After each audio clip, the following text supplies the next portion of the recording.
Friends, இந்த question பாருங்க. Win is to DRM கொடுத்துருக்காங்களா? இங்கே என்ன லாஜிக் யூஸ் பண்ணியிருக்காங்கன்னா, இங்கிலீஷ் ஆல்ஃபபெட்ஸ் இருக்குல்ல ஃப்ரெண்ட்ஸ், மொத்தம் 26 லெட்டர்ஸா, அதை 13 பிரிச்சுக்கிறாங்க. அதாவது ஆப்போசிட் லெட்டர்ஸ் இல்லை பேரிங் லெட்டர்ஸ்ன்னு சொல்லுவாங்க. ஓகே, எப்படின்னாலும் சொல்லலாம். அதாவது ஃபர்ஸ்ட் லெட்டருக்கு லாஸ்ட் லெட்டர் பேர். ஓகே, ஸோ ஏவோட பேர் அப்போ என்ன வரும்? இசட். பியோட பேர் பார்த்தீங்கன்னா ஒய், சிக்கு எக்ஸு. அப்போ 13th லெட்டர் என்னது? 13 தானே, 26 அப்படி பிரிச்சுக்கிறாங்க. அப்போ எம் தானே 13th. இதோட பேர் என்னன்னு பார்த்தீங்கன்னா என். ஸோ அப்படியே 13 எழுதிட்டு இங்கே பாருங்கள் 14, 15 அப்படியே இங்கே வந்தால் 26 லெட்டர் இசட்டா. அப்போ ஏவோட பேர் இசட்.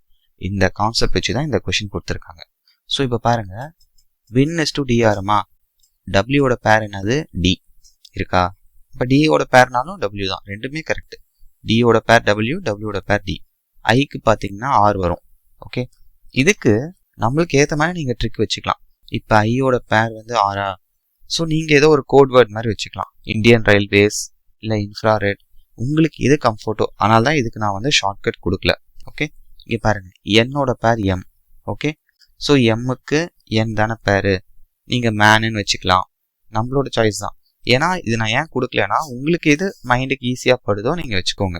ஓகே, ஸோ அப்போ இந்த லாஜிக்கை இந்த கப்புக்கு அப்ளை பண்ணால், சியோட பேர் என்ன ஃப்ரெண்ட்ஸ்? எக்ஸு.